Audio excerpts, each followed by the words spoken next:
진짜 합의 중요해요. 형사는 거의 뭐 합의죠. 무죄 다툴 거 아니면. 무죄 다툴 때는 합의할 필요 없죠. 무죄 다툴 때는 뭐 물론 무죄 다투는 경우도 합의하는 경우가 있어요. 안전장치로 합의도 하고 무죄도 다투고 그래도 상관없습니다. 왜냐면 무죄는 all or nothing이잖아요. 뭐 아니면 도. 무죄 주장하다가 인정 안 되면은 더 세게 처벌받거든요. 합의금은 사실은 이게 법적으로 정해진 금액이 있는 것도 아니고 기준이 있는 것도 아닙니다. 근데 통상 어느 정도 선에서 정해지느냐. 구독과 좋아요는 영상 제작에 큰 힘이 됩니다.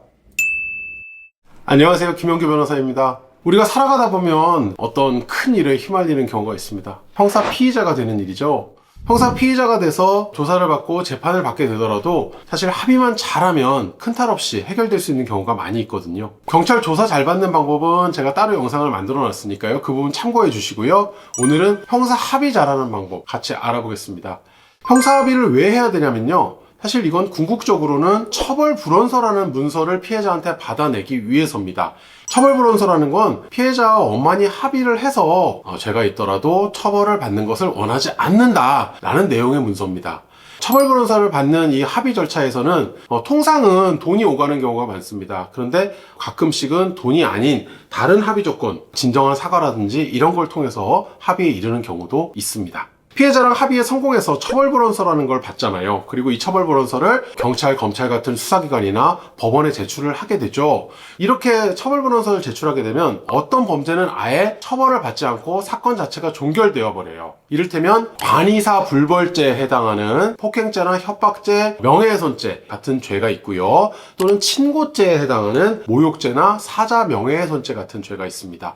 그리고 반의사 불벌죄나 친고죄가 아니라고 하더라도 피해자랑 합의에 성공해서 처벌불원서를 제출을 하게 되면 형량에 엄청난 영향을 미칠 수 있습니다. 실형을 받을 사건이면 실형 기간이 줄어들 수도 있고 아니면 집행유예가 선고될 수도 있습니다. 집행유예를 받을 사건이면 벌금형이 나올 수 있고요. 검사가 기소를 하지 않고 기소유예 결정을 할 수도 있어요. 그러니까 이 합의의 효력, 처벌불원서 효력이 굉장히 큰 거죠. 초범인지 아닌지, 깊이 반성하는지 반성하지 않는지 이런 것도 중요한 양형인자가 되지만 합의만큼 강력한 양형인자는 없어요. 이 문서 한 장의 힘이 굉장히 세요. 그렇기 때문에 내가 의도치 않게 형사 절차에 들어가겠다라고 하면 합의를 추진하는 게 가장 중요합니다.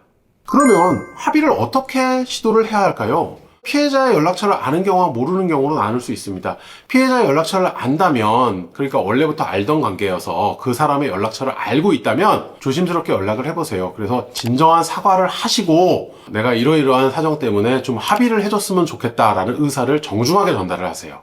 그리고 피해자의 연락처를 모르는 경우에는요, 경찰한테 나의 연락처를 전달해달라고 부탁하고 사과 의사도 전달해달라고 부탁을 하는 겁니다. 경찰관이 피해자의 연락처를 직접 알려줄 수는 없어요. 하지만 합의 의사는 전달해줄 수가 있습니다. 그래서 내 연락처를 주고 상대방한테 연락을 좀 부탁한다 해주시면 되겠습니다. 그리고 합의를 진행하실 때 합의금을 먼저 말씀하시지 않는 것이 좋습니다. 왜냐하면 섣불리 너무 낮은 합의금을 제시했다가는 합의 자체가 틀어질 수가 있거든요. 그래서 합의 의사만 정중하게 전달을 하시고 합의금은 상대방, 그러니까 피해자가 제시하도록 하시는 게 더 무난합니다. 그러면 가장 중요한 부분이겠죠. 합의금 대체 얼마가 적정한가? 합의금은 사실은 이게 법적으로 정해진 금액이 있는 것도 아니고 기준이 있는 것도 아닙니다. 양 당사자가 피해 정도라든지 내가 지불할 수 있는 경제적 능력이라든지 이런 것들을 종합적으로 고려해서 합의로서 정하는 수밖에 없어요. 근데 통상 어느 정도 선에서 정해지느냐, 요거 정도는 제가 말씀드릴 수 있는데요. 폭행사건, 단순 폭행이다 이러면 보통 한 1,000만 원 안팎, 그보다 좀 낮은 선에서 정해지는 경향이 있고요. 근데 상해다, 어디가 심하게 또는 어느 정도 다쳤다라고 하면 그거보다 높은 선에서 결정되는 경우가 있는데 이것도 상해 정도라든지 그로 인한 정신적인 피해 정도 이런 것들을 고려해서 결정이 됩니다. 요새 특히 그 합의금이 높은 범죄는 성범죄입니다. 성범죄는 예전에는 한 10년 전만 해도 수백만 원 선이었는데 지금은 1,000만 원 단위, 보통 3,000 이상에서 시작하는 경우가 많습니다. 그래서 성범죄 같은 경우에는 특히 합의하실 때 주의하셔야 되고 피해자가 합의금을 높게 제시한다고 해서 섣불리 그 정도는 너무 비쌉니다. 내가 그 정도는 드릴 수 없으니까 합의는 필요 없어요 라고 말씀하시면 안 돼요. 상대방이 너무 높은 금액을 불렀을 때는 어떻게 해야 되죠? 그렇다고 하더라도 그냥 처음부터 합의를 포기하지는 마세요. 무죄를 다투는 상황이 아니라면 합의가 정말 중요하거든요, 형사사건에서는. 그렇기 때문에 읍소를 하는 방법도 있습니다. 피해자한테 내가 이러이러한 사정이 있어서 내가 마련할 수 있는 돈은 이게 전부다. 적정한 선에서 조금 낮춰달라고 하시는 방법도 있고, 그리고 나중에 민사소송 들어올 수 있죠. 위자료 청구 들어올 수 있는데, 사실 민사소송이라는 게 그렇거든요. 내가 자력이 없으면, 그러니까 내가 돈이 없으면 아무리 소송에서 이겨도 집행이 안 돼요. 그러니까 돈을 가져갈 수가 없어요. 그렇기 때문에 원만하게 형사 합의를 하는 게 피해자한테도 금전적으로는 이익이 될 수가 있습니다. 제가 경험했던 사건 예를 들어보면요, 이분은 강제추행 피해를 당하셨어요. 피해자는 5천만 원의 합의금을 제시했습니다. 근데 가해자는 아무리 자기가 돈을 끌어모아도 3천만 원밖에 구할 수가 없다, 3천만 원 이상은 못 주겠다라고 했고, 결국 합의가 틀어졌습니다. 이 가해자분은 결국 징역 2년 실형을 선고받고 구속됐습니다.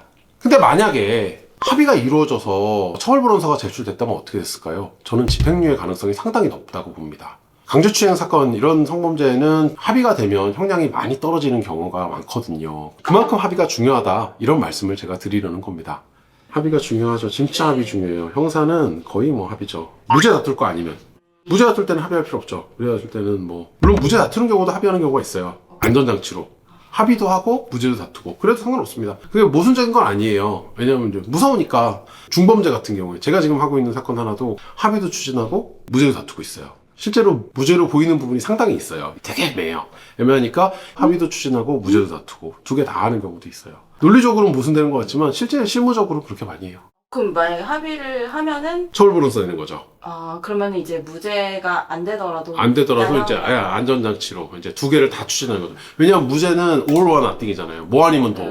무죄 주장하다가 인정 안 되면은 더 세게 처벌받거든요. 그러니까 이제 무죄 주장하고 처벌변호사 가지고 있는 거죠. 무죄 주장하다가 유죄 나올 것 같으면 처벌변호사 집어넣는 거죠. 합의했다. 그럼 무죄가 나와요. 예. 근데 이미 합의를 했어요. 예. 그거는 그냥 똑같이 진행. 네, 그쵸. 합의는 돌려주는 건 없죠. 돌려받는 건 없죠. 그리고 이제 원만하게 합의에 이르렀어요. 그럼 뭘 해야 될까요? 합의서를 작성해야 되죠. 합의서를 작성할 때는 여러 가지 중요한 포인트들이 있습니다. 직접 하시기보다는 전문가의 조력을 받으시는 걸 저는 권해드려요. 왜냐면 직접 하시다가 중요한 부분을 놓칠 수가 있거든요. 어떤 부분이냐? 이 합의를 통해서 민형사상 더 이상 문제제기를 하지 않는다, 일종의 부재소 합의 같은 것을 넣어놔야 되고요. 또 비밀유지의 내용도 넣어놓으시는 게 좋고, 그 밖에 여러 가지 중요한 포인트들이 있고, 그거는 구체적인 이 관계, 이 사건의 내용에 따라 좀 차이가 있을 수 있습니다. 그리고 합의서보다 더 중요한 게 뭡니까? 처벌불원서죠. 처벌불원서를 반드시 받으셔야 됩니다. 피해자의 자필 내지 피해자의 서명이 들어간 처벌불원서를 받으시고, 그 처벌불원서에는 피해자의 신분증 4번 같은 것들이 반드시 첨부가 되어야 돼요. 그래서 이 처벌불원서를 수사기관에 내거나 법원에 그 절차 단계에 따라서 제출하시면 되는 겁니다. 근데 합의를 했는데 상대방이 나중에 민사소송을 제기하면 그때는 어떻게 해요? 만약에 합의서에 민사소송에 대한 얘기가 없으면 얼마든지 제기할 수 있습니다. 하지만 합의서에 이 사건과 관련해서 민형사상 법적인 문제제기를 하지 않는다, 즉 민사적으로 부재소 합의라는 걸 해놓으면은 나중에 민사소송이 들어오더라도 부재소 합의가 있었기 때문에 그 소송은 의미가 없게 됩니다. 네, 오늘은 형사 합의 잘하는 법 알아봤습니다. 애초에 이런 일에 휘말리지 않는 게 가장 좋겠죠. 그런데 어쩔 수 없이 휘말리게 됐다, 의도치 않게 휘말리게 됐다, 그리고 내가 무죄를 다툴 상황은 아니다라고 생각하신다면 형사 합의를 적극적으로 추진을 하셔야 되고요. 그 과정에서 어려운 부분이 있으면 전문가의 조력을 받으시는 것도 좋습니다. 사실 저 같은 경우만 해도 형사 합의만 지원을 해드리는 부분도 있어요. 형사사건에 연루되셔서 형사 합의 어떻게 시작해야 될지 막막하실 때, 합의 진행 중에 뭔가 문제에 부딪히셨을 때 언제든 편하게 연락 주십시오. 잘 도와드리겠습니다. 오늘 영상도 도움이 되셨다면 구독과 좋아요 부탁드리겠습니다. 감사합니다.